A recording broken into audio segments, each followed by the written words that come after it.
avons Philippe Mance, connu aussi sous le nom de Philippe. Bienvenue, Philippe. Merci. Alors, j'aime toujours, quand je présente les auteurs, j'adore lire ce qui est en fait écrit sur la quatrième de couverture des livres. Parce qu'on en parlera après justement de savoir si c'est toi qui as vraiment pu choisir ou si l'éditeur a fait valoir son droit de propriété de la couverture et de la quatrième de couverture. Donc sur cette couverture, sur ce quatrième de couverture, on peut lire Philippe Mance est ingénieur, polytechnicien et détenteur d'un MBA. Sa carrière a débuté par 20 ans de postes managériaux au sein de plusieurs entreprises multinationales en Belgique et à l'étranger.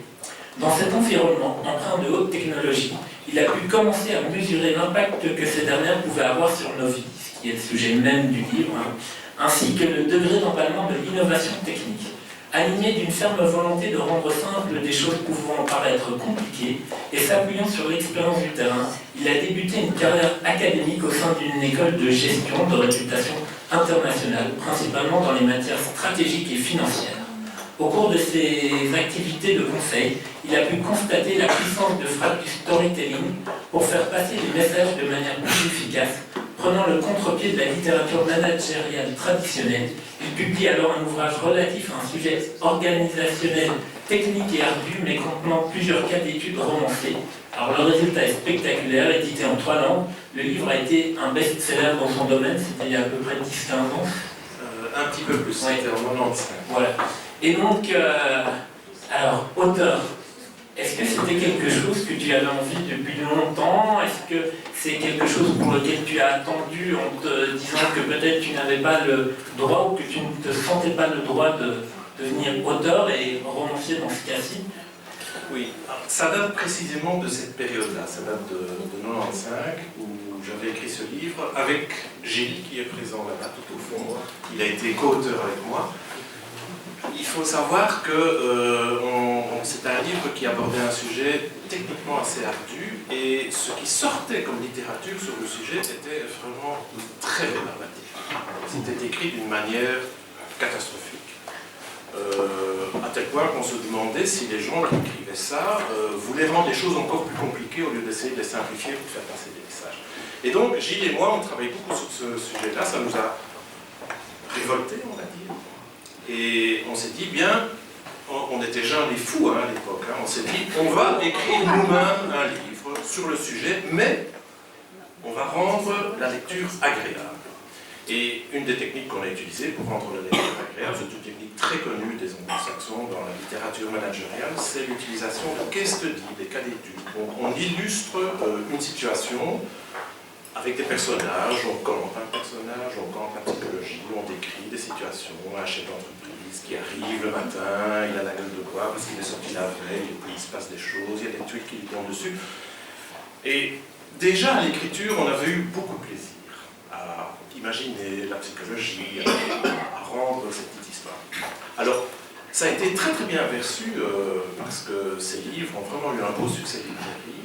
Et suite au succès, il y a un autre éditeur qui nous a dit, écoutez, je voudrais bien une deuxième version avec encore un petit peu plus de cas d'études romancés. Donc, monter en puissance en la matière, ce qu'on a fait auprès d'un éditeur français. Ça a été également un très beau succès.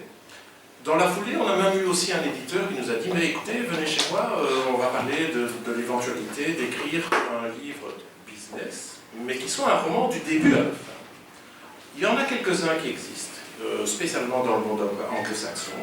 Ils aiment bien faire passer des messages au travers d'une histoire. Bon, ce projet-là, on n'a pas mené à terme, mais depuis lors, c'est vrai que l'idée me trotte en tête d'écrire, parce que simplement, on a eu du plaisir à écrire ça. Et on a vu que les gens appréciaient, on a fait des positif. Et depuis lors, mais cela dit, c'était en 95. Donc il y a eu pas mal d'années de maturation avant que je n'ose me lancer véritablement. Alors, je commence toujours aussi par retourner un peu avant l'écriture même, sur les souvenirs d'enfance et de lecture. Quel a été ton premier rapport à la lecture? Parce qu'on dit toujours que pour écrire, il faut avoir très souvent beaucoup lu, que c'est en lisant qu'on forge sa plume d'écrivain.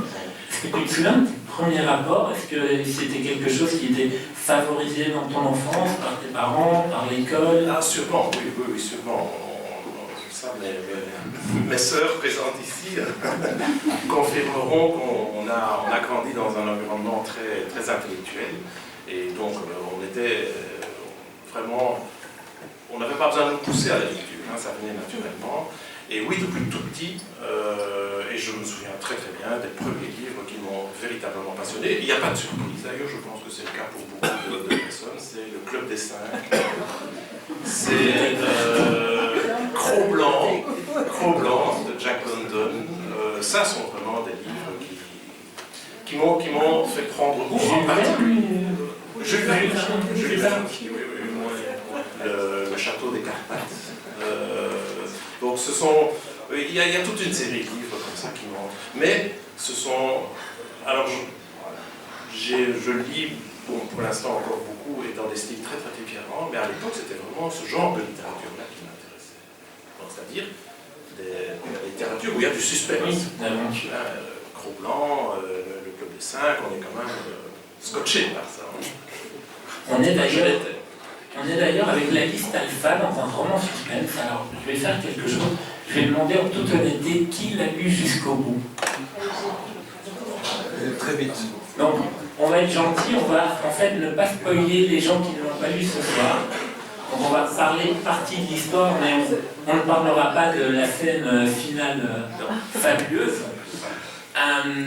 Et donc, il y a 20 ans, même 25 ans qui se passent, et à quel moment l'histoire de la liste alpha vient en toi? Est-ce que c'est d'abord le personnage Patrick? Est-ce que c'est toute cette technologie, ils sont trop bon dévoilés, l'histoire de la puce, de ce qu'on pourrait programmer les gens, etc., génétiquement? Voilà, est-ce que c'est quelque chose, est-ce que c'est par exemple un sujet, un reportage que tu aurais lu dans un magazine ou que tu aurais vu à la télévision et que tu te serais dit, tiens, et si on poussait le raisonnement plus loin, on pourrait s'imaginer ça, ça et ça? Oui, il y a vraiment un élément déclencheur quant à l'idée de la trame du récit. Et ça remonte à, je dirais, probablement une trentaine d'années, un petit peu plus. J'étais à l'époque vraiment passionné de Formule 1, de voiture, de course de voiture. Et j'avais lu un article un petit peu déjanté, écrit par un journaliste sportif, qui avait imaginé qu'un journal spécialisé en la matière, en Formule 1, avait comme challenge de trouver quel était le meilleur pilote de tous les temps. Tous les temps, toute période confondue. Et alors, bon, il amène l'histoire petit à petit, et en réalité, à un moment, le journaliste qui est chargé de la recherche meurt accidentellement, il monte au paradis.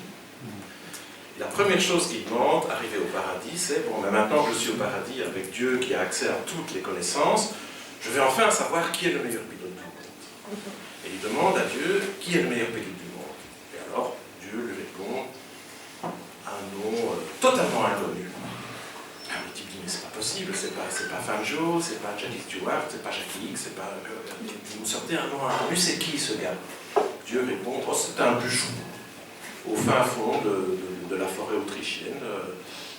Mais comment ça se fait qu'il est le meilleur conducteur, comme le meilleur pilote du monde? Il dit, mais il n'a jamais pris une bagnole en main, mais à la manière dont il coupait les arbres, moi je savais que potentiellement ce gars-là, c'était le meilleur pilote. Et ça, c'est une idée que je trouvais fantastique, de se dire, ben, finalement, le meilleur du monde n'est peut-être pas là où on pense.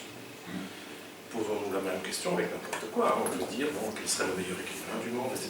Et ce sera peut-être quelqu'un qui n'a jamais écrit, ou qui n'a jamais lu, mais qui a cette pensée. Et donc l'idée de dire, le meilleur du monde, dans un domaine donné, n'est peut-être pas celui qu'on pense, ça c'était quelque chose qui m'est resté en tête, et qu'on retrouve d'ailleurs. J'allais dire, c'est une des trames du roman, qui fait aussi, sans trop en dévoiler, que c'est international, hein. Il y a la Suisse, il y a le Mexique, il y a les États-Unis. 25 lieux. 25 lieux différents. Ouais. Chapeau de l'avoir compté, parce que je n'avais jamais compté. Et donc, de cette histoire-là que tu as lue, tu as alors cherché à créer le personnage de Patrick. Donc Patrick, c'est ton héros, tu peux peut-être nous le présenter Oui, ça, alors... ça ne dévoile pas grand-chose. Non, c'est quelqu'un qui s'appelle Patrick Doyle. C'est une personne qui vit aux États-Unis et qui est d'origine irlandaise. Alors pourquoi irlandaise? Là, je l'ai choisi, mais complètement au hasard. J'ai vraiment littéralement pris une carte d'Europe et j'ai pris un point au hasard sur la carte d'Europe. Parce qu'il fallait bien une nationalité à un moment. Et puis j'aime bien l'Irlande aussi. J'aime bien. Donc il y a un petit coup de cœur quand même. Mais voilà. Alors, c'est le héros, Patrick Doyle. C'est un héros croisé de plusieurs personnes connues ou c'est vraiment pour écrire, est-ce que tu as eu besoin à un moment de te mettre des repères qui étaient proches de toi et où tu pouvais justement te sentir mieux plongé dans ton histoire, ou est-ce que justement au contraire tu t'es dit je ne veux rien mettre qui me soit personnel Je me suis vraiment efforcé de développer un personnage qui me ressemble, enfin, qui ne soit pas un copier-coller de moi. Parce que ça, c'était un piège dans lequel je ne voulais pas tomber. Donc, ce que j'ai fait, j'ai pris quelques caractéristiques que j'ai cochées. Par exemple, est-ce que je le veux plutôt extraverti, plutôt introverti, plutôt optimiste, plutôt pessimiste, plutôt actif, plutôt passif. Et j'ai coché quelques trucs comme ça, et c'est vraiment assez systématiquement que j'ai développé le personnage. Mais j'avais besoin de ça pour ne pas tomber dans le piège d'avoir un personnage qui colle trop à ma personnalité. Alors, je ne voulais pas. À partir de ce personnage-là, la maturation, elle dure combien de temps? Est-ce que c'est plusieurs années et puis une écriture très rapide, malgré que ça soit quand même un livre imposant? Ou est-ce que c'est quelque chose écrit par partie au fur et à mesure des années et où à un moment tu te dis ben, je vais prendre 1 mois, 2 mois, 3 mois devant moi et je vais tout rassembler, mettre dans le mixeur entre guillemets et sortir quelque chose de plus ou moins homogène? Non, pour le développement de la psychologie du personnage, ça prend un certain temps, mais ça prend le temps de l'écriture, en fait. Parce que c'est au moment où j'écris que je peaufine, que je fais un petit peu de fine-tuning sur les caractéristiques du personnage. Maintenant, de manière plus générale, ça m'a pris quand même plus de temps de développer la structure du récit que l'écriture. Et bon, comme tu l'as dit en développant mon CV qui est en 4e page, là, j'ai une formation d'ingénieur, on aime bien faire les choses assez systématiquement. Et la trame du récit, je l'ai développée simplement sur feuille Excel, avec une ligne par chapitre, et puis des numéros, et puis une brève description, et puis alors je changeais l'ordre, etc. Et c'est quand la structure était suffisamment claire dans mon esprit que je me suis lancé dans l'écriture. Mais faire la structure a pris plus de temps que l'écriture. Mais ça se ressent à l'écriture, parce qu'en fait, en lisant ton livre, j'ai même pensé à un moment que, je pense que tu vois ce que c'est, que tu avais fait un mind map en fait. Oui. Je me suis dit, ce livre, il est tellement construit, ça va dans tel pays, il y a ça qui doivent se passer, hop, du coup, comme c'est ce pays-là, je peux amener ce nouveau personnage ou cette nouvelle héroïne, etc. Que je me suis dit, en fait, j'ai eu l'impression que tu avais peut-être fait un immense mind map qui aurait fait 1 mètre de côté, avec tout, et qu'en fait, tu cochais, ça c'est dans le livre, ça c'est dans le livre, ça c'est dans le livre, ça est-ce que j'intègre ou est-ce que j'intègre pas? Et du coup vient ma question, entre le moment où tu fais ta structure, où tu as entre guillemets tout ton livre, mais où il faut développer l'écriture, et le moment où tu le termines, est-ce qu'il y a des changements importants? Oui. Type des personnages où au bout de 4-5 chapitres du personnage, tu te dis mais en fait ce gars ou cette dame n'a rien à faire dans mon livre, ça va perdre le lecteur, ça va l'ennuyer plus qu'autre chose. Oui, énormément. Enfin dans mon cas, en tout cas, non, je ne peux pas me permettre de généraliser avec tous ceux qui écrivent, mais dans mon cas, oui, moi je dirais que la version finale correspond peut-être à 30-35% de ce que j'imaginais dans la structure initiale. Okay. Alors l'ossature, proprement dit, n'a pas tellement changé, mais tout ce que j'imaginais, oui, il y a quand même pas mal qui a changé, qui a évolué. Mais il y a vraiment 30% de ce que j'avais imaginé au début qui s'est retrouvé. Et le restant, ça s'est rajouté dans l'optique mind map. Alors je n'ai pas utilisé mind map stricto sensu, mais l'idée était là. Mais mes spreadsheets, ça changeait sans arrêt.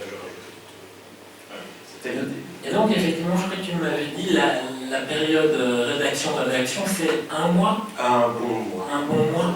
1 mois et demi, je pense. Ça, il faut demander à mon épouse. C'est rapide. Combien de temps ça fait? C'est rapide, hein, C'était un mois et demi. Et sur ce mois et demi d'écriture, est-ce que le livre reste complètement enfermé avec toi dans le sens où est-ce que tu l'as donné à lire déjà à partir de ce moment-là à des personnes ou est-ce que tu as vraiment attendu d'avoir posé le point final, de l'avoir un peu laissé reposer comme il faut faire, d'être revenu dessus, de l'avoir relu et de t'être dit maintenant c'est bon, je vais aller chercher un avis un cran plus loin ou est-ce que dès l'écriture tu t'es accompagné peut-être avec une première lectrice ou un premier lecteur Dès le début. Dès le début. Je crois que c'est Valérie à qui j'ai fait lire les... Je crois que j'avais 2 chapitres ou 3 chapitres. J'ai donné immédiatement à Valérie. Dans la foulée, j'ai donné à Willy et à Monique aussi, quand il y avait peut-être 4 ou 5 chapitres, quelque chose comme ça. Donc vraiment très rapidement. Mais ça, c'est parce que j'avais besoin d'avoir confiance en moi. Donc si on m'avait dit à ce moment-là, oh c'est de la merde, c'est vraiment pas bon, je crois que j'en aurais pas fait une maladie, mais j'aurais simplement laissé tomber tout ça. Et tu n'as pas eu peur, la peur de l'influence, hein, comme tu avais un plan d'écriture bien construit, qui serait vers où tu allais, mais de te dire, tu sais, quand on donne un écrit en cours à quelqu'un, et puis tu te dis, ah tiens, et, là, le personnage, après, il va faire ça, ça et ça, et puis que c'est pas du tout ce à quoi tu as pensé, mais que tu es quand même tenté de te dire, cette piste-là est intéressante aussi, est-ce que je l'exploite ou est-ce que je ne l'exploite pas? Mais ça, je ne sais pas dire parce que ça ne m'a pas influencé. Donc, moi, je demandais simplement, est-ce que c'est quelque chose qui vous paraît sympa, ça vous accroche? Et bon, les réponses étaient oui, mais on ne m'a pas suggéré en disant oui, ça serait bien, ça non, ça j'ai pas eu. Donc, est-ce que ça m'aurait influencé? Je pense que oui. Alors, je pense que oui. Est-ce qu'au moment où tu te mets, parce que c'est quand même bien souvent le rêve de toute personne qui écrit, enfin de beaucoup de personnes, l'aventure de l'édition, de la publication, est-ce qu'au moment où tu te mets à écrire, tu as cette envie ou est-ce que tu te dis c'est un travail que je fais pour moi, c'est quelque chose qui m'amuse et puis après, si j'arrive au bout, que c'est clôturé, je commencerai à envisager la possibilité de faire le tour des éditeurs? Non, ça c'était dès le début que l'envie que ce soit publié, je l'avais. Bon. L'envie de partager l'histoire que et est-ce que tu as pris dès le départ ou très vite des contacts avec des éditeurs ou tu t'es dit je vais vraiment attendre le bout Non, j'ai eu des contacts à partir du moment où la première version était vraiment, enfin où j'estimais qu'elle était bien finalisée. C'est à ce moment-là que j'ai commencé à prendre des contacts et donc évidemment des gens comme Willy et tout m'ont énormément aidé. Mais j'avais aussi à l'époque, enfin non, ça existe encore maintenant, il y avait le prix Fintro. Prix du polar. Prix du polar, Fintro, écriture noire, je crois, ça s'appelle. Donc il y a déjà eu 2 éditions, je pense, et ça serait à l'occasion de la fin du livre. Il y a notamment, si tu me permets, il y a une édition, c'est Ring Est. Ring Est, exactement. Qui l'a remporté, c'était publié chez Care Édition, et pour la petite anecdote, on avait Xavier Van Varenberg pour les 4-5 premières roulades. C'est exact, c'est exact. C'était d'ailleurs la première édition du prix Fintro. Et alors moi je l'avais donné là-bas parce que c'est réservé aux romans qui n'ont pas encore été publiés. Donc c'est réservé aux auteurs qui n'ont pas encore été publiés. Donc je me suis dit, c'est mon cas. Écriture noire, c'est on est dans les thrillers, dans les polars, tout ça c'est très bien. Et donc je l'ai envoyé et j'ai reçu un feedback vraiment catastrophique. Hein. Et ça c'est bien parce que ça me dit, bon, ce sont les professionnels, là, il y a tout un joli, et le feedback en gros revenait à dire, écoutez, l'idée est vachement intéressante, mais franchement vous assommez le lecteur. Après, page 85, on est complètement assommé, et puis l'action tarde à venir. Donc il y avait un feedback qui était très factuel, et que j'ai pris évidemment de manière complètement non défensive. Je me dis, bon, ce sont quand même des professionnels du secteur qui disent ça. Ben, c'est que c'est vrai. S'ils me disent ça assomme les lecteurs, c'est que ça assomme les lecteurs. Et ce qui s'est passé, c'est tout simplement que je suis tombé dans le piège d'avoir un deuxième métier, qui est un métier académique, donc je suis professeur dans une autre école. Et je suis tombé dans ce travers-là, c'est-à-dire que j'expliquais les choses. Alors, quand on est dans le domaine de la haute technologie, qui a un logiciel qui est capable de faire telle et telle chose, je le démontrais. Évidemment, c'est ce qu'il ne faut pas faire. Et l'éditeur actuel, Mark Zuckerberg, je lui ai donné, donc, après avoir fait une première correction suite au feedback du prix Finitro, j'ai donc via Wiki eu l'occasion de donner le manuscrit deuxième ou troisième version, parce qu'il y a eu 5 versions au total, à l'éditeur, et il m'a donné exactement le même feedback, donc je n'avais pas encore assez retravaillé. Mais c'était quasiment mot pour mot le même feedback. C'est sympa, l'idée est chouette, on devine qu'il y a quelque chose, mais je me suis arrêté à la page 85 parce que j'étais assommé. Mais lui, il a utilisé une formule qui m'a véritablement frappé. Il m'a dit, mais écoutez, vous démontrez qu'un logiciel sait faire telle ou telle chose. On vous croit. Le lecteur vous croit. Et là, évidemment, ça fait tilt. Je me suis dit, mais oui, le lecteur n'attend pas une démonstration, il attend d'être pris par l'histoire, et il fait confiance à l'auteur. Si l'auteur lui dit, le logiciel sait faire ça, il ne faut pas rentrer dans les détails techniques. Et là, vraiment, ça a été une belle illumination. Ça m'a permis d'encore faire évoluer les choses. Et aucun des deux, par exemple, parce que donc effectivement, tu expliques, enfin, il y a encore des explications quand même, parce qu'on est dans le domaine de la haute technologie. Donc, effectivement, comme tu disais, le postulat de base, c'est un moment d'essayer de réunir, et c'est de là que vient le titre La Liste Alpha, une série de personnes qui seraient les meilleures dans leur domaine. Et donc je pense notamment à ce petit Mexicain que Patrick va chercher au Mexique, dans une famille où les 2 premiers sont déjà morts, tués par un gang de drogue, et ils l'emmènent à Paris, lui mettent les meilleures études pour essayer qu'il devienne second mathématicien. Et est-ce qu'à un moment tu t'es pas dit qu'il fallait peut-être faire le livre avec une seconde partie qui serait une partie où, je ne sais plus quel auteur avait fait ça d'ailleurs, bref, il avait fait voilà le vrai du faux, et donc il avait vraiment pris genre 15-20 pages, et il disait je pense que ces idées vont courir dans le premier Christ, enfin dans l'évangile de Jimmy, et il disait voilà, jusque-là c'est quelque chose que j'ai lu, c'est acté, vous pouvez aller voir Sciences et Vie, vous pouvez aller voir tel truc. À partir de là, j'ai commencé mon job d'écrivain, de romancier, j'ai décidé que je pouvais inventer ça, ça et ça et ça. J'ai voulu que ça soit quand même plausible, j'ai fait lire à des scientifiques après, qui m'ont dit oui, dans 10, 15, 20, 30 ans, pour autant qu'on axe les recherches là-dessus, qu'on mette l'argent là-dessus. Donc est-ce que, à aucun moment ils t'ont dit tiens, non. Et alors, garde cette partie où enlève tout ça, ouais. et si tu veux que ça soit dans le livre, fais une annexe. Non, ça l'avait de manière assez amusante. L'éditeur, pour la suite, ici, le tome 2, me met un petit peu plus sous pression pour cet aspect-là des choses. Donc, me pousse à dire, là, quand c'est quelque chose d'historique ou de réel, il faut le mettre en page en disant ça, c'est la réalité. Bon, il ne me l'a pas demandé pour le premier. Maintenant, quasiment tout ce qui est mis là-dedans est techniquement vraiment plausible. Mais je l'ai poussé à très inquiétant. La technologie actuelle est inquiétante. Il faut le reconnaître.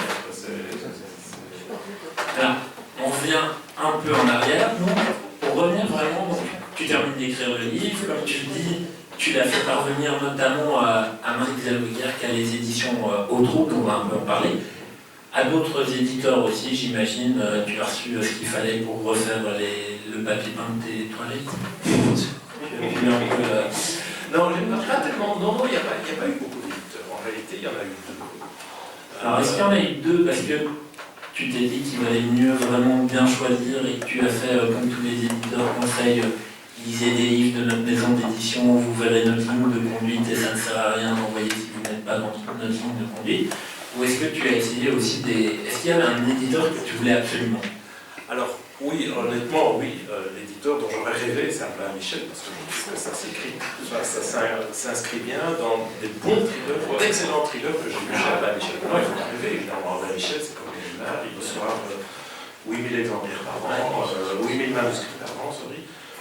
Mais ça, je le savais. Donc, je me suis dit, si j'envoie ça simplement par la poste, ce sera un des 8000 manuscrits qui vont recevoir. La probabilité qu'ils ne son n'a pas lu est extrêmement élevé. Donc je dis ça. Même certaines, probablement. Oui, bon, donc je me suis dit, de manière très réaliste, ça, autant ne pas perdre son temps et ne pas perdre les sous d'éteindre ou qu'on met sur le. Et donc j'ai simplement utilisé Willy. J'ai utilisé Willy. Et en me basant sur le raisonnement qu'il faut une porte d'entrée.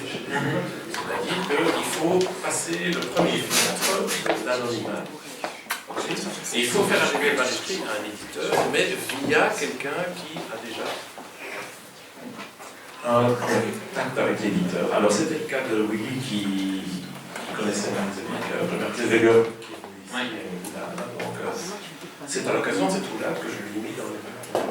C'est un peu, on peut expliquer, pour ceux qui ne sont pas dans l'édition, c'est le système des 3 piles, comme on appelle ça, qui est fort répandu sur le milieu parisien. Donc vous avez la première pile, c'est ce qui arrive par la boîte aux lettres, et comme je dis toujours, et comme les éditeurs ont tendance à le reconnaître, ils ne vont presque jamais aller puiser dedans, et s'ils puisent dedans, c'est qu'à un moment, ils bousculent la pile malgré eux, et qu'en ramassant, ils se disent « Ah bon, ben celui-là, pourquoi pas ?» Puis il y a une deuxième pile où, effectivement, c'est sur recommandation, vous connaissez un auteur dans la maison, il vous a lu, il dit « Attends, je vais aller donner ça à mon éditeur », il met un petit billet par-dessus, j'ai lu ce livre, honnêtement, c'est pas parce que c'est mon copain, mon cousin, mais franchement, pensez-y. Et puis il y a la troisième pile où c'est vraiment la pile des auteurs qui sont déjà dans la maison et qui attendent simplement que leur éditeur habituel lise leur nouveau roman ou livre. Et donc voilà, donc effectivement, toi tu es passé un peu par le circuit pile du milieu, recommandation. Tout à fait ça. Et alors, mais c'est amusant parce que j'avais donc donné une première version de manuscrit à Marc Zellweger qui lui-même avait lu et m'avait donné ce feedback très direct en disant « ça va pas ». Et quand il est venu à la boîte ici, je lui ai donné une deuxième version en disant « ben voilà, une deuxième version ». J'ai fait évoluer les choses. C'est pas lui qui l'a lu, c'est son éditrice, Isabelle Stouben, qui l'a lu et qui à ce moment-là a donné une suite positive. Et alors, il y a eu un deuxième éditeur, c'est Hugo Triller, c'est celui qui édite Yann Manouk. Parce que, de nouveau, on a eu l'occasion, grâce à lui, de rencontrer Yann Manouk, et il a été vraiment au culot. Je lui ai mis dans les mains aussi le manuscrit, mais quand on avait mélangé ensemble, il m'a dit gentiment, je te promets que je vais lire. Il a tenu parole. Et oui, voilà. C'est d'ailleurs ce qu'il dit, Yann Manouk, mais alors c'est une mode. J'ai trouvé ça intéressant que tu le fasses, qu'un éditeur suisse le fasse, parce que c'est plutôt quelque chose qui était plutôt fait aux États-Unis, ça commence à débarquer en France. C'est l'idée qu'un écrivain plus célèbre fasse un peu une sorte de parrainage, ou en tout cas de recommandation. Et donc quand on regarde la couverture de ton livre, on peut lire « Le plus terrifiant, c'est que ça pourrait être vrai », on vient de le dire avec François Taylor, et c'est signé Yann Manouk. Donc effectivement, ça permet une certaine carte de référencement, puisque quelqu'un qui ne te connaît, quelqu'un qui ne te connaîtrait pas, et qui connaît Yann Manouk, se dit, tiens, Yann Manouk, j'aime bien, j'ai lu Les Rouges des Guerres, si ce gars-là recommande Philippe Manche, je vais y aller. Donc on revient au fait que Marc Zellweger, sur une deuxième version, te dit oui. À partir de ce moment-là, comment se passe le travail éditorial? Est-ce qu'à partir de ce moment-là, il y a encore beaucoup d'échanges de revoir la copie, rebouger des choses, ou est-ce qu'il le prend quasiment en l'état en disant j'ai dû changer quelque chose? Oui, ça c'est quelque chose qui m'a surpris parce que le premier feedback de l'éditrice, c'était parce que j'ai vu donc Marc Zellweger m'a forwardé le mail qu'il avait reçu de l'éditrice, tel quel, et l'éditrice lui dit « Ah oui, c'est un truc original, c'est intéressant, c'est publiable quasi tel quel, il n'y a pas grand-chose à changer. » Je m'étais dit « chouette ». Et puis ça a beaucoup changé. Ça a quand même beaucoup changé. Pas des petits changements, vraiment, on ne parle pas de corriger les fautes d'orthographe, on parle d'enlever 200 pages sur 550. Et à ce moment-là, est-ce qu'il y a eu l'envie de se dire, moi je veux que mon livre reste tel quel et je préfère renoncer à la publication, ou est-ce que tu t'es dit, être publié chez Au Trouble, on va en parler après, qui est quand même c'est une maison qui est en train de prendre dans le paysage. Est-ce que tu as été partagé entre ces deux sentiments, entre dire écoutez, vous me prenez comme je suis avec mes 500 pages, ou je veux bien écouter ce que vous voulez que je retire, on peut commencer à négocier? Honnêtement, oui. Au début, je le prenais assez mal. Je l'ai assez mal vécu, parce qu'il y a vraiment des scènes entières auxquelles je tenais beaucoup, parce que je trouvais que ça apportait quelque chose à l'histoire, au relief, au rythme, et je trouvais ça cool. Mais je me suis vraiment forcé, et ça a été un assez gros travail sur moi-même, de me dire bon, ce sont quand même des professionnels qui me disent un premier roman, 550 pages, tu ne le vendras pas. Il faut tomber à 350 pages. Et à un moment, je me suis dit, bon, faisons confiance aux professionnels, même si c'est dur. Et alors, j'ai vendu sur Machic et j'ai été chercher 200 pages à enlever, ce qui a été beaucoup plus pénible que l'écriture. Avec le recul, maintenant, je me rends compte que l'écriture, ça a été facile, mais enlever 200 pages, parce que enlever 200 pages, ça demande immanquablement de réécrire ce qui reste. Parce que, je veux dire, c'est comme un sculpteur qui commencerait à enlever de la matière, un bras à sa statue, etc. Il ne peut pas laisser ça comme ça, il est obligé de repolir, de remodeler, de donner l'impression qu'il n'a même jamais pensé à faire un bras à sa sculpture. Oui, c'est très difficile, c'est très difficile. Il y a vraiment... Mais voilà, bon, et ça a pris en fait pas mal de temps. Alors, on peut en parler, tu l'as déjà même sous-entendu quand même, donc là il y a un premier tome. Il y a un deuxième qui va sortir en 2020, je pense. Oui, 2020. Et normalement, à terme, il y aura un troisième, puisque c'est une trilogie. Alors ça, est-ce que ça a été pensé directement? Est-ce que c'est après avoir fini le premier et avoir enlevé 200 pages que tu t'es dit, si vous m'avez fait enlever 200 pages là, je vais les recycler. Attendez, je vais revenir avec 400 au prochain. Et comme ça sera un deuxième roman, vous pourrez pas me dire que je peux pas en vendre 400.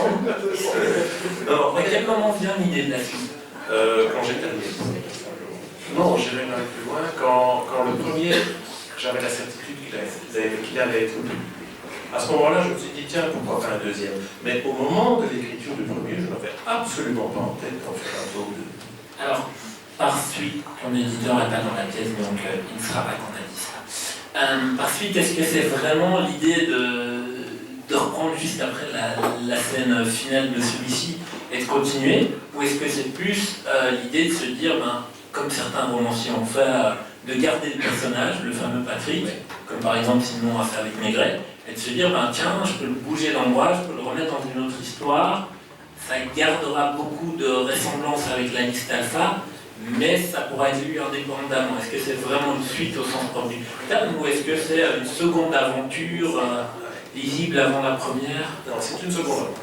Elle peut être lue indépendamment du premier, mais on garde le même personnage, on garde le même type de background d'histoire, c'est-à-dire qu'on va rester dans la haute éthologie, mais c'est une histoire différente qui peut être lue indépendamment. Et est-ce qu'à ce moment-là, tu n'as pas regretté d'avoir tué autant de personnages dans ton premier? Est-ce que tu t'es pas dit, j'ai quand même tué un peu beaucoup de personnages, ou si j'avais su, j'aurais bien regardé ce personnage-là?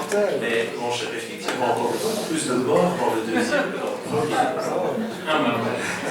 Alors, donc, l'aventure de la publication. Donc, ça part, c'est retravaillé, c'est imprimé, bien ou mal, comme on dit, ça sort jamais comme on aurait voulu. C'est très très rare. Oui.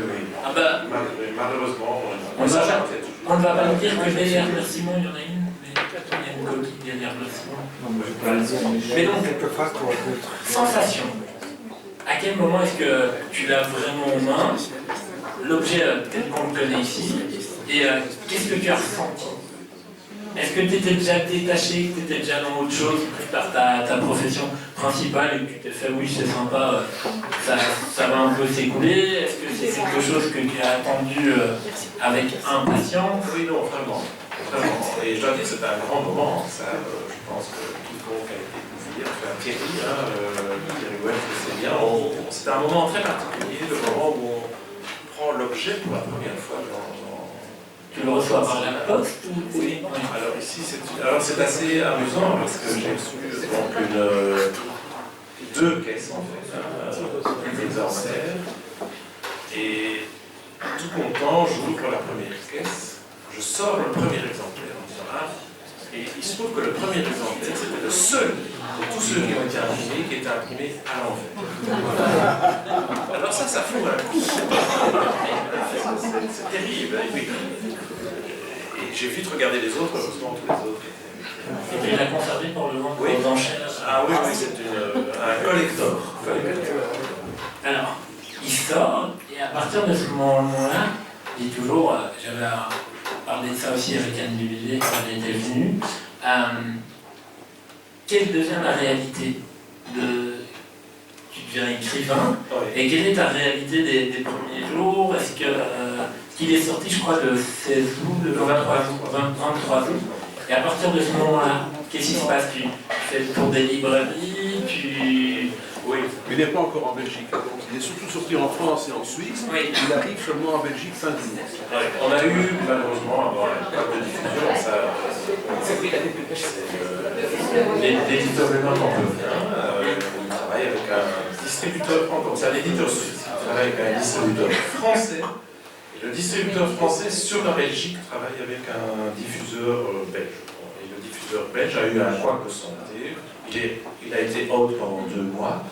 Personne ne le savait. Et donc, une semaine avant la sortie officielle, j'ai appris que le bonhomme n'avait démarché aucune librairie en Belgique. Aucune. On va juste en profiter pour faire un petit point, ce que tu vas expliquer toi-même, la différence entre distributeur et diffuseur, parce que c'est pas toujours évident pour les gens qui ne sont pas pleinement du Oui, eh bien, Willy, tu me corrigeras si je dis des conneries. Le distributeur, c'est celui qui a l'entrepôt physique dans lequel se trouvent les livres, et le diffuseur, c'est le commercial qui va avec sa mallette aller chaque libraire en disant j'ai un truc sympa ici, achetez-le-moi, mettez-le en stock. Combien vous m'en prenez en dépôt et je peux vous renvoyer dans 3 semaines parce que ça ne se sera pas vendu. Et par exemple, ici, malheureusement, pour rajouter au poids de la diffusion, le distributeur français a un entrepôt ici en Belgique, à Fleurus, mais ce livre-ci n'est pas disponible dans l'entrepôt belge. Donc ça veut dire qu'un libraire chez qui quelqu'un m'a dit je voudrais bien acheter ce livre, ah je ne l'ai pas mais je peux vous le commander, eh bien il devra attendre 8 à 10 jours parce que c'est l'avenir de France. C'est très embêtant. Alors d'une certaine manière, en fait, Philippe est en train de faire sa promotion, il vous dit qu'il est venu avec un carton. Et Californie a un diffuseur distributeur qui aurait bien fait son travail, tu as pris un peu ce rôle-là. Exactement. Enfin, Willy et moi, on a pris ce rôle-là. On sillonne les routes maintenant. Willy et moi, On rencontre des libraires. Peut-être, est-ce que tu peux quand même présenter un peu la maison d'édition au Trouble? Donc on avait reçu, c'était il y a 1 an et demi, au mois de mai, on avait reçu Marc Zellweger. Donc Marc Zellweger, c'est quelqu'un qui a travaillé, qui est suisse, qui a travaillé dans des industries, dont l'industrie pharmaceutique. Et puis il a été actif dans le renseignement auprès de différents chefs d'État et firmes où il apportait de l'information. Et puis à un moment, il décide à écrire et il fait un peu le tour des éditeurs. Alors, il a trouvé ou il n'a pas trouvé, toujours est-il qu'à un moment il se dit bah, tiens, en fait, créer une maison d'édition, c'est peut-être quelque chose de chouette à faire. Et il crée Au Trouble maison d'édition, et donc la suite. Et en fait, à partir du moment où il a créé sa maison d'édition, il s'est dit bon, ben, je ne vais pas rester seul dans la maison d'édition, donc je vais essayer de rassembler quelques auteurs. Ce qu'il a fait, c'est une petite maison d'édition. Donc Marc Zellweger est très prolifique. Il écrit 2 livres par an qui ont des bons succès de librairie.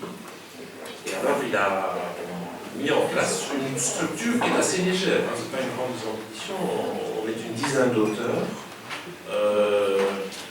Et c'est vraiment dans la ligne éditoriale thriller. Donc il faut que ce soit un page turner. Ça peut être des thrillers ésotériques, des policiers classiques, ça peut être des policiers de l'espionnage, mais ça doit être dans le style thriller. Ça, il est intransigeant là-dessus, je pense qu'il a raison, c'est une question de cohérence éditoriale. Et alors, il y a une dizaine d'auteurs, c'est vraiment une maison d'édition avec une ambiance très sympathique, une ambiance assez familiale, on connaît beaucoup, notre auteur, voilà. C'est bien, c'est sympa. ça c'est un thriller.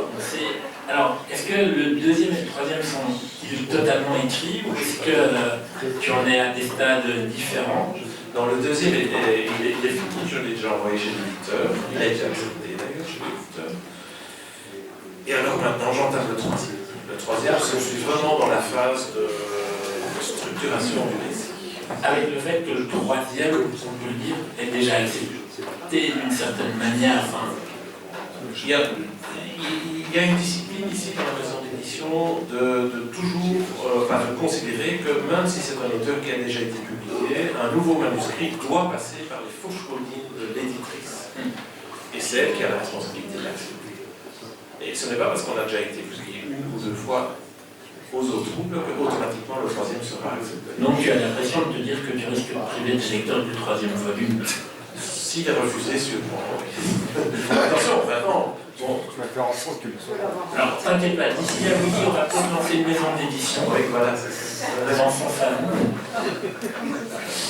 Voilà le jour même maison. Maintenant, il faut dire que par contrat, il a un droit de regard sur trois exemples. Enfin, sur trois. Donc si le troisième ne lui plaît pas, j'ai le droit d'aller chez un autre éditeur. Oui. Alors, est-ce que aussi, quand tu as écrit ton livre, donc quand vous lirez le livre, vous verrez, c'est une écriture très cinématographique. Hein. Je veux dire, il n'y a pas besoin de se faire beaucoup de travail d'imagination. Et d'un autre côté, il n'y a pas des très très longues descriptions à la Balzac ou quoi, mais il y a suffisamment pour que le cerveau humain, le lecteur, soit capable en quelques secondes de se figurer le chalet de la neige, le tueur avec son fusil silencieux. Est-ce que tu as pensé, est-ce que tu t'as écrit en te disant si je l'écris de telle manière, il y a une possibilité d'adaptation au cinéma? Est-ce que c'est quelque chose, parce que normalement quand on est publié chez un éditeur, vient toujours à un moment dans le contrat la question du droit d'adaptation et du droit de traduction. Mais je n'y ai pas pensé au moment de l'écriture, pas à cet aspect-là des choses. C'est ma manière d'écrire. Il faut que je visualise une scène et à ce moment-là, je peux commencer à l'écrire. Donc c'est pour ça que ça ne m'étonne absolument pas que le feedback soit c'est une écriture cinématographique. C'est vraiment la manière dont je l'écris, mais parce que c'est comme ça que j'aime bien écrire. Un tel point que moi je me suis demandé donc, quel est le travail de recherche, s'il y en a eu un, qui a été fait en amont. Donc tu l'as dit, tu as un bagage scientifique, managérial, qui fait qu'évidemment tu es un peu sur tes terres et que c'est pas comme si moi, bibliothécaire, demain je me mettais à écrire un livre sur la science. Mais néanmoins, on a quand même l'impression qu'il y a eu de la lecture en amont pour préparer. Alors on parle de quelque chose de très cinématographique. François a relevé je ne sais plus combien de lieux, ça va être 25. 25. Est-ce que les 25 lieux, tu les as vus? Est-ce que Google Maps est devenu ton ami? Est-ce que Google Images est devenu ton ami? Ou est-ce qu'au contraire, tu t'es dit, finalement, un chalet dans la neige en Suisse, ça ressemble à un chalet dans la neige en Suisse. Quand bien même je dis qu'il se situe là, j'ai du temps avant qu'un lecteur vienne me dire, mais écoutez, moi j'ai été à cet endroit-là, j'ai bien regardé et j'ai pas vu ça. Non, en réalité, il y a une petite moitié des lieux où j'ai été et dont je me suis véritablement inspiré, en particulier en Suisse, etc. À Bruxelles, forcément, parce qu'on parle de la rue du collège dans l'histoire du commissariat qui est ici en face. Alors je me suis demandé, est-ce que c'était du commissaire qui a malheureusement mis fin à ses jours ou rien à voir? Non, rien à voir. Donc il y a une petite moitié des lieux où j'ai été, dont je me suis inspiré. L'autre moitié, je n'ai jamais été. Mais pour l'écriture, j'ai eu besoin d'aller, comme tu dis, sur Google Earth, un petit peu voir quelques photos, etc. Juste pour s'inspirer. Et alors l'inspiration vient assez rapidement. Ça vient assez rapidement. Mais ça, c'est un déclencheur d'inspiration. Le centre géographique de l'action. Ah oui, c'est ça. Alors, la suite, donc, tu l'as dit, il y a le premier livre qui est sorti en France et en Suisse, qui va sortir en Belgique, je crois qu'il y a des salons prévus, dont mon livre au mois de novembre. Est-ce que c'est quelque chose que tu attends, est-ce que tu as déjà eu beaucoup de retours du public, et du public autre que le premier cercle qui est le cercle familial, le deuxième cercle qui te connaît un peu Oui, donc essentiellement, ce sont des retours du premier et du deuxième cercle, mais bon, ce sont des retours comme d'autres. Je crois qu'il y a des gens qui m'ont donné des retours vraiment très bien. Et alors, c'est quelque chose qui est, je trouve, fascinant. Ça, c'est une des choses que j'apprécie le plus. Ce sont les feedbacks qu'on me donne, parce que ça m'apprend des choses sur moi-même que j'ignorais complètement. Il y a une dame qui m'a dit « Ah, on dirait que vous adorez la couleur orange. » Pourquoi? Mais elle a fait un petit peu la même chose que François de Bordas.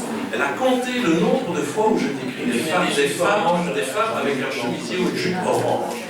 Et il paraît qu'il y en a quelques-unes. Moi, ça j'ignorais complètement. Et donc, apparemment, j'aime bien les chemisiers. Donc, oui, c'est ce que je vais voir faire. J'aime bien les fricots. Non, mais alors, il y a quelqu'un d'autre qui m'a dit. Mise au fricot. C'est une expression qui remet 3 fois, 4 fois. Et il y a quelqu'un d'autre qui m'a dit on dirait que tu adores les tables. Bon, je tombe des nues, je dis mais oui, parce que tes descriptions de tables sont vraiment très très détaillées. Et effectivement, après coup, je me dis tiens, oui, une table, je la décris comme étant telle forme, tel type de matériau. Bon, c'est venu comme ça, je dis mais je ne savais pas que j'étais passionné par les tables. Eh bien, peut-être que c'est parce que... Quel a été ton cadre d'écriture? Est-ce que c'est encore de l'écriture... Enfin, encore. Est-ce que c'est de l'écriture manuscrite?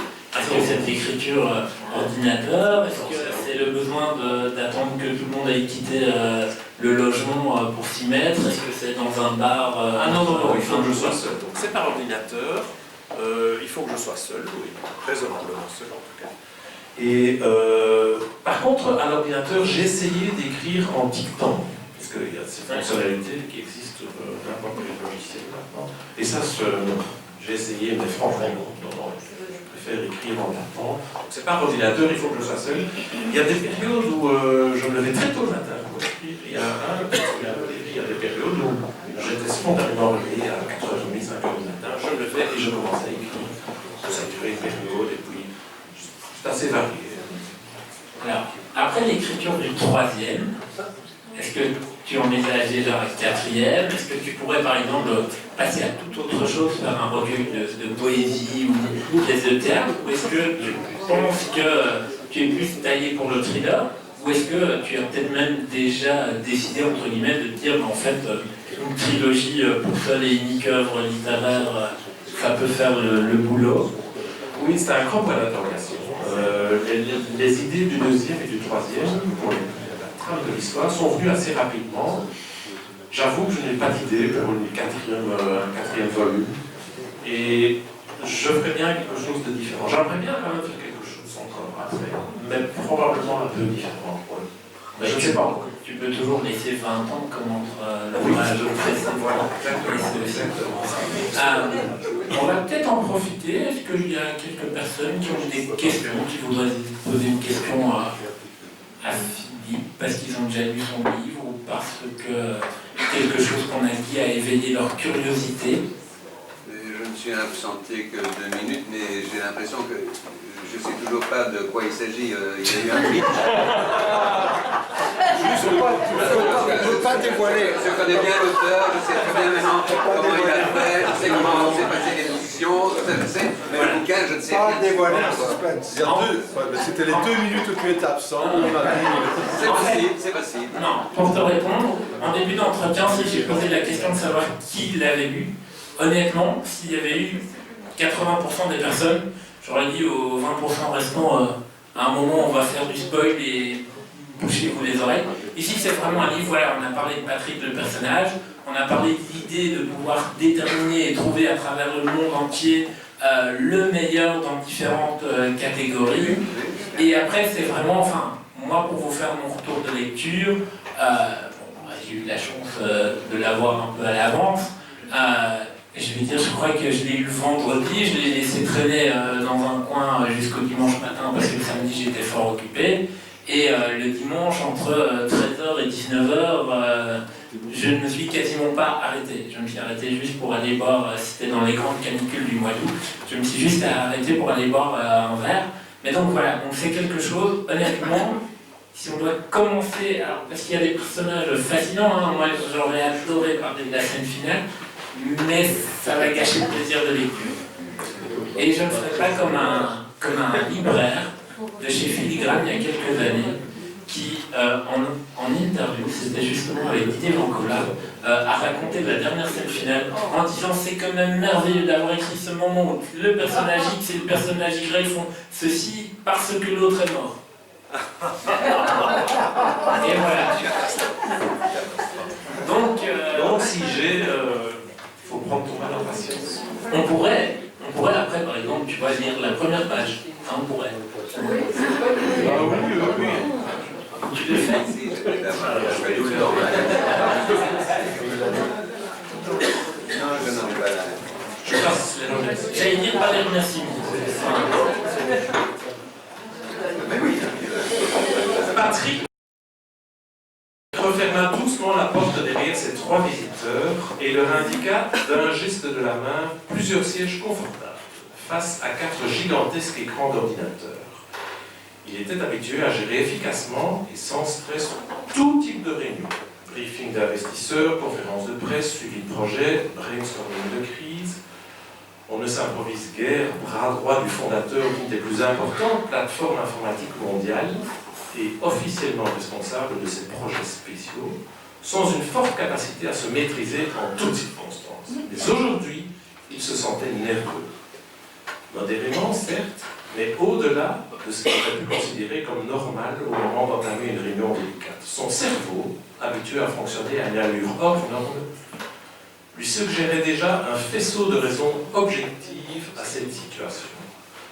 Bizarrement, aucune ne parvint à sortir du lot et à s'imposer à son esprit. À la place, il lui sembla revivre, avec une netteté surprenante, un épisode de sa jeunesse heureuse dans les faubourgs populaires de Dublin. Il se revit, entré sur scène, devant 700 parents d'élèves, à l'occasion de la pièce de théâtre créée pour la fête annuelle de son école. Il ressentit soudain cette sensation enivrante d'entamer le point d'orgue d'un projet de longue haleine, ayant nécessité plusieurs mois d'efforts prolongés.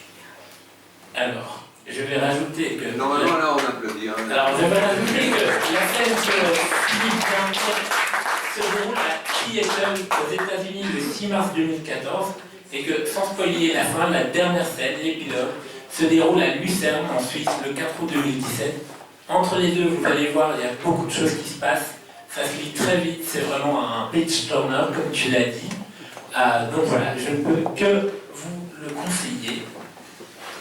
Merci beaucoup d'être venu.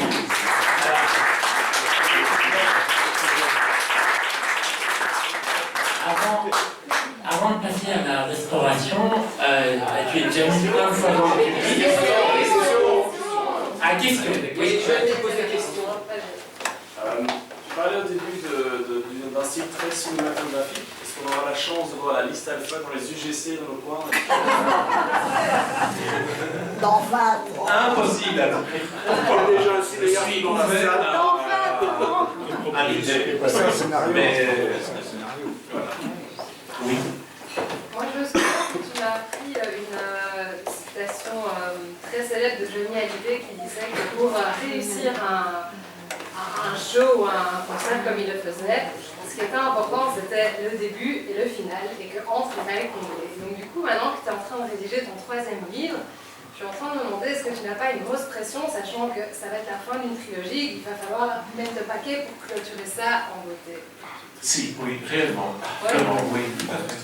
C'est très bien observé. Oui, je sens la pression. Oui.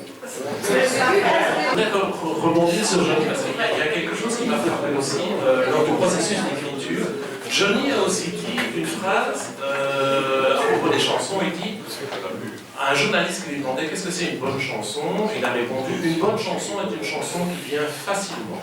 Il se basait sur son répertoire. Et effectivement, quand on écoute le répertoire de Johnny, il y a des chansons qui sont mauvaises et on sent que c'est celles où il se force.